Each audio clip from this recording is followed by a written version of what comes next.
Meus irmãos e minhas irmãs, eu vos saúdo com a paz do Senhor. Sou o professor Gesiel Costa e este é o seu canal EBD em Ação. Um canal feito especialmente para você, professor, professora, alunos e alunas e a todos que amam a escola dominical, com o objetivo de te ajudar, de te auxiliar, de compartilhar contigo subsídios, sejam subsídios teológicos, subsídios sociais, subsídios arqueológicos, todos os tipos de subsídios que pudermos disponibilizar para que o professor possa agregar no seu plano de aula, no seu plano de ensino, tornando a sua aula mais rica, mais eficiente, mais animada, mais produtiva. Aqui estaremos fazendo todas as semanas vídeos com subsídios para auxiliar professores, professoras, alunos e alunas e aqueles que interessam por conteúdo da Escola Bíblica Dominical. Agradeço a você que é inscrito no canal, te agradeço pelos teus likes, pelos teus comentários, pela tua divulgação do nosso trabalho. E você que está acessando pela primeira vez o canal EBD em Ação e não é um inscrito, eu convido-te, venha, inscreva-se. No seu vídeo você vai ver na parte de baixo, aí na parte inferior, uma tarja vermelha com letras brancas escrita inscrever-se. Clica nela e você então está inscrito no canal. Estando inscrito no canal, assista os vídeos. Assistindo os vídeos e gostando, dê um likezinho, dê um joinha, divulgue. Você pode ativar o sininho, porque quando você ativa o sininho, você é notificado quando eu posto vídeos novos. Toda vez que eu postar um vídeo novo, você recebe uma notificação, como se alguém estivesse dizendo: corra lá no canal porque tem vídeo novo. E você pode também acessar os vídeos das lições passadas, tanto as lições de adultos quanto as lições de jovens, nós comentamos aqui no canal EBD Ação. E elas estão disponíveis através de playlists, que são pastas que contêm o trimestre inteiro. Então acesse lá as playlists, escolha qual trimestre você quer ver, assista, compartilha, divulgue e não deixe de dar o likezinho, o joinha e compartilhar nos grupos de WhatsApp, anunciando para os amigos. A lição de hoje, a lição de número 12, datada do dia 23 de junho de 2019, traz o título O Governo da Igreja Local.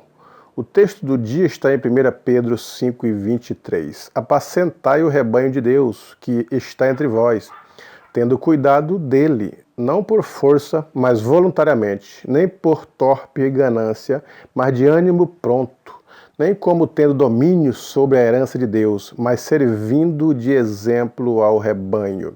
A síntese: a igreja é o corpo de Cristo e toda autoridade e poder emana dele. Na leitura bíblica em classe nós temos dois textos, um em Coríntio e outro em Pedro. O de Coríntio falando dos conflitos que haviam na igreja de Corinto e como Paulo orientou a igreja de Corinto a lidar com os conflitos internos. O segundo texto na leitura bíblica em classe está em 1 Pedro, também falando dos conflitos ou das aflições que a igreja pela qual Pedro escreve a carta, ela está passando. E Pedro orienta essa igreja como a se sobressair desses conflitos, destas angústias, destas desavenças que outrora assolava a igreja pela qual ele pastoreava. No primeiro ponto, o poder de julgamento da igreja local. Paulo propõe um modelo de conciliação de conflitos para a igreja local. Então Paulo ele propõe um modelo de conciliação. Qual que é o modelo? Que as pessoas em si, da comunidade cristã, conversem, dialoguem e cheguem a uma conclusão. Porque a igreja de Corinto ela passava, como Paulo diz na sua primeira carta, ele fala dos problemas da igreja, que havia na igreja dissensões, havia heresias, havia prostituição, havia entre os irmãos brigas, havia avareza, uma série de coisas que a igreja de Corinto, por mais que fosse uma igreja poderosa nos dons espirituais, ela é tão poderosa nos dons espirituais que Paulo chega a dizer que nenhum dom vos falte. Quer dizer, a igreja de Corinto ela era detentora de todos os dons espirituais, provavelmente, porque ele diz, nenhum dom vos falte, tem de todos os dons. A igreja tinha todos os dons, mas, todavia, os dons espirituais não são tudo.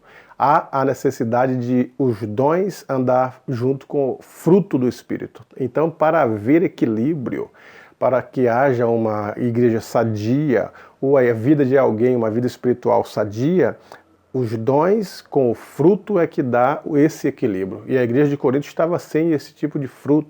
Tinha os dons, mas todavia não tinha os frutos. E ainda não sabia como resolver os conflitos que havia na própria igreja. Como que os cristãos que tinham rixa entre si, tinham demandas entre si, as brigas internas, eles queriam resolver fora. E nós temos a figura do Império Romano. Qual que é o modelo do Império Romano? O segundo ponto do primeiro tópico diz o universo jurídico do Império Romano.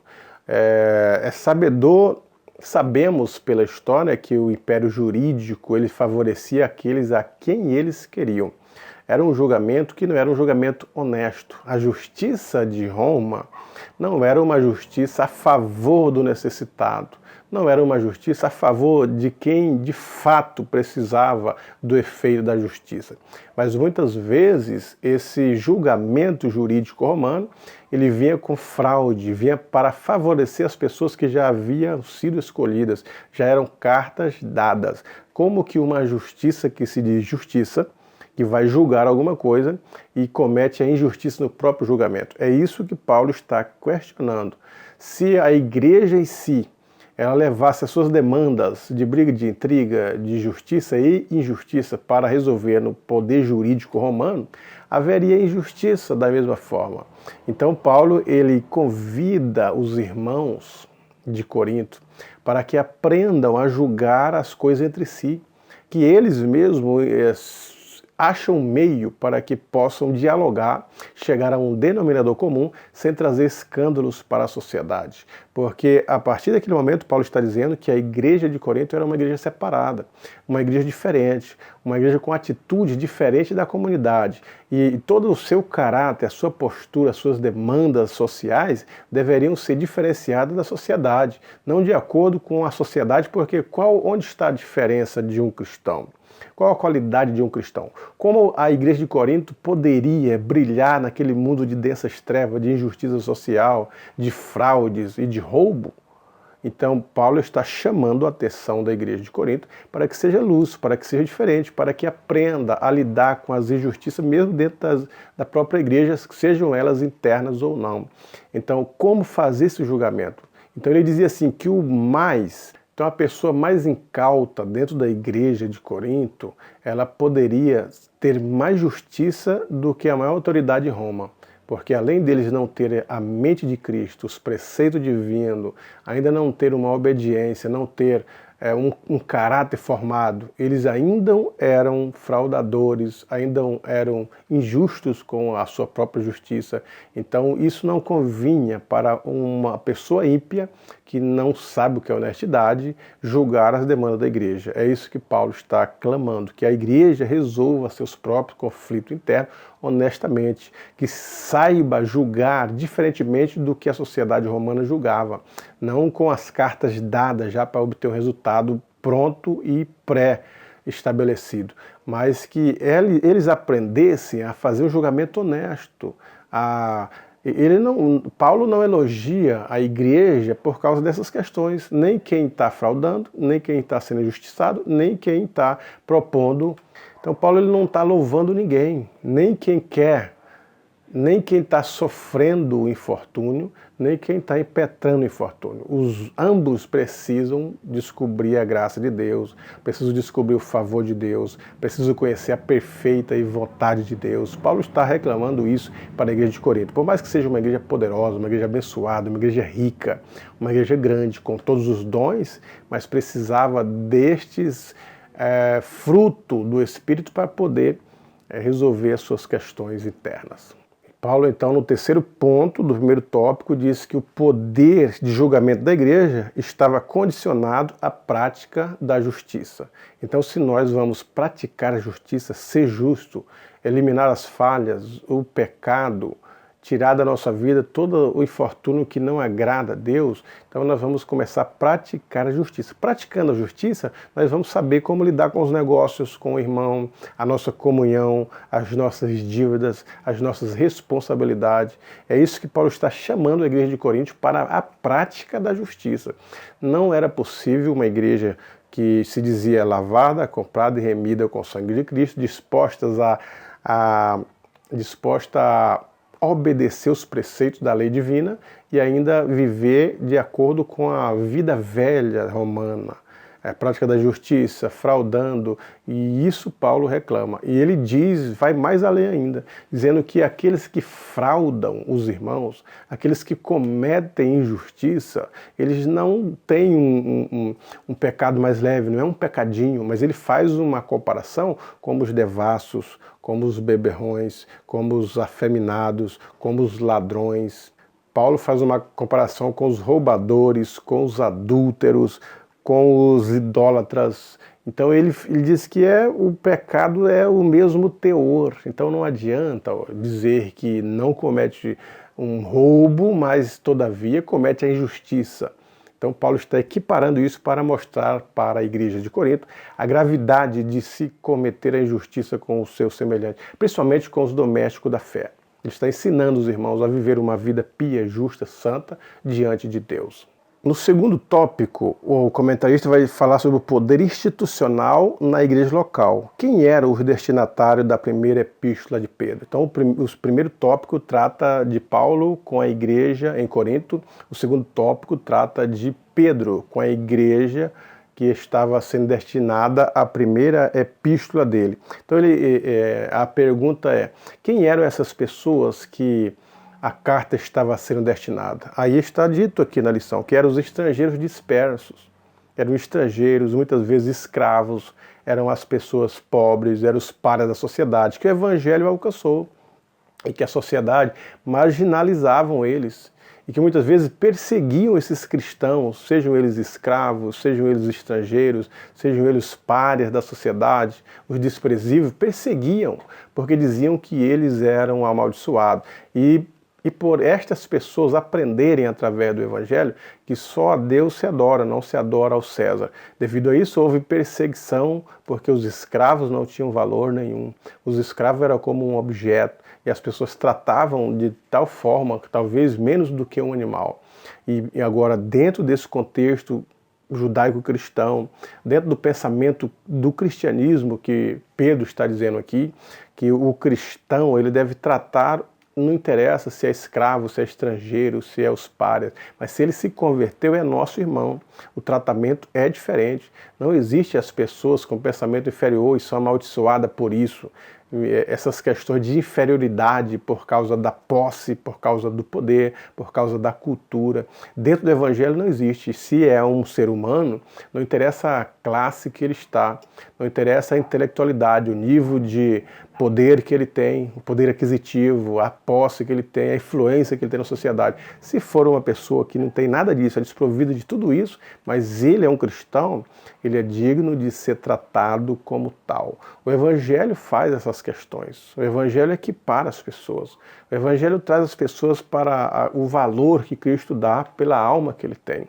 Os escravos, muitas vezes, nas igrejas nesse primeiro século, quando eles trabalhavam demais, que chegavam a uma certa idade, que já não conseguia produzir para o seu patrão, muitos escravos eram mortos para não ficar dando despesa para o patrão, uma vez que não poderia mais trabalhar. Mas a igreja comprou muitos desses escravos para que não morressem e trouxe para o templo, para que estivesse ali, para que eles pudessem junto cultuar a Deus, ter um momento de comunhão e ajudar nas atividades da igreja local daquele período. Muitas vezes a igreja fez esse trabalho de compra dos escravos para livrá-los eles da morte. O segundo ponto do segundo tópico, o sofrimento imposto pelo poder imperial como tema principal da epístola. Então aqui Pedro está encorajando esses irmãos que estão sofrendo com o império, sofrendo por causa da sua raça, da sua cor, da sua classe, do seu poder econômico e da sua religião. Eles estão sendo perseguidos, estão sendo mortos, eles estão sendo considerados como amaldiçoados, como desprezível. Agora Pedro escreve e mostra para ele o valor desse sofrimento ou desta perseguição, dizendo que tem um valor maior, algo maior no sofrimento. O sofrimento não é o fim, mas é o meio para chegar a Deus. Que a vida não se resume a esta estadia aqui na Terra, mas que a nossa vida ela começa aqui. e parte para a eternidade com Deus. Então é interessante uns 60, 70 anos de sofrimento aqui, mas uma eternidade de paz, de alegria com Deus para sempre. Então Pedro está encorajando os irmãos a descobrirem no próprio sofrimento, na própria perseguição, motivos que fazem eles ir até o final da sua vida. Porque o sofrimento, porque a angústia não vai tirar a alegria do Espírito, ou a alegria da salvação, ou a presença de Deus, ou a nossa esperança. As pessoas podem até morrer sendo perseguidas, os cristãos podem até morrer sendo perseguidos. Todavia, ele não nega a sua fé quando ele tem a certeza e a convicção daquilo que Deus preparou para ele. E Pedro está, neste embalo, ajudando os irmãos a entenderem que o sofrimento, a morte de um justo aqui, por causa da sua perseguição, para Deus é prazerosa, porque Deus vai ter com ele e ele vai estar no lugar de descanso, ele vai estar no lugar tranquilo, no lugar de paz, juntamente com o seu Salvador. No terceiro ponto do segundo tópico, Pedro ele vai fazer uma advertência contra o abuso do poder. Ele está falando tanto aos líderes, está falando para os falsos mestres e advertindo a igreja contra os falsos mestres. Porque, primeiro, ele elenca que as pessoas que eram sofridas da sociedade, os escravos, os párias, os pobres, os necessitados, quando vinham para a igreja, que eles comungavam junto, em família, tinha a esperança na própria igreja, porque ali eles poderiam conversar, dialogar, compartilhar o seu dia a dia, compartilhar o seu sofrimento. Era como se fosse uma espécie de uma família, onde eles encontravam abrigo, encontravam paz, onde o diálogo estava presente, onde a comunhão estava presente, o comer junto estava presente, a ceia, que era uma janta, eles jantavam junto, independente se era escravo, se era pobre, se era homem, se era mulher. Então aquilo trazia para aquelas pessoas daquele primeiro século um sentimento de pertencimento. Eles pertenciam a uma comunidade e a comunidade fazia essa diferença. Então, devido a este abrigo, devido a esta afetividade, eles estavam dispostos a fazer qualquer coisa, a ajudar na obra, a trabalhar, a orar, a ganhar alma, a carregar as cargas uns dos outros. E com isso, alguns líderes se aproveitavam deste oportunismo, se aproveitavam desta disposição dos irmãos, dessa alegria em comum e estavam explorando. Então Pedro adverte que não se deve explorar a fé alheia, nem a força do trabalho alheio, mas advertir as pessoas, ensinando elas, dando exemplos para elas, como o pastor faz com as suas ovelhas. Ele toma o caminho e chama elas para um lugar seguro. Então é assim que o líder cristão faz. Ele ama as suas ovelhas, ama os cristãos, ama a sua igreja, mas ele dá o exemplo, sem forçá-lo, sem fazer com que eles deem o seu tudo, simplesmente em troca de um conforto para o líder. Outra advertência que Pedro fala é sobre os falsos mestres, que muitas vezes vêm pregando e os líderes gozavam de imenso respeito e temor diante da comunidade. Os falsos mestres se aproveitavam disso e injetavam heresias, perturbavam as pessoas com ensinos errôneos, e Pedro está advertindo essas formas também, dizendo à igreja que não dá ouvido a qualquer um, mas aqueles que têm comunhão com eles, que pregam o evangelho, que conheceram os apóstolos, ou a doutrina dos apóstolos, para que possa conduzi-los a um caminho seguro. Então nós temos lições preciosas aqui, que a igreja ela deve resolver os seus próprios conflitos, porque a sociedade ela não tem que ficar sabendo dos conflitos internos da igreja, das questões internas, não lançar a pérola aos porcos, porque eles têm que olhar para a igreja e ver luz, e ver esperança.